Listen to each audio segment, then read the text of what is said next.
Sa gitna ng tensyon sa pagitan ng Iran at US at ang mabilis na pag-akyat ng presyo ng langis, usap-unapan ngayon ang pagbabago sa schedule ng mga manggagawa. Ang tanong ng marami, ano nga ba ang compressed work week? Dahil sa Memorandum Circular 114 na inilabas ng palasyo, balik sa 4-day work week ang mga ahensya ng gobyerno para makatipid sa enerhiya at gasolina. Pero hindi lang ito para sa gobyerno.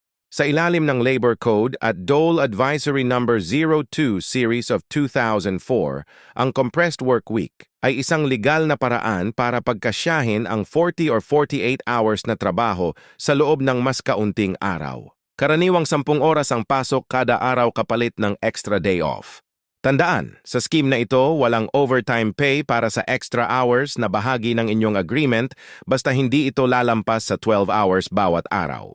Hindi pwedeng ipilit ang compressed work week nang walang voluntary agreement mula sa mga empleyado. Kailangan din itong i-report ng kumpanya sa Dole Regional Office para maging valid at legal. Sa panahon ng krisis, mahalagang alam mo ang iyong karapatan bago pumirma sa bagong schedule.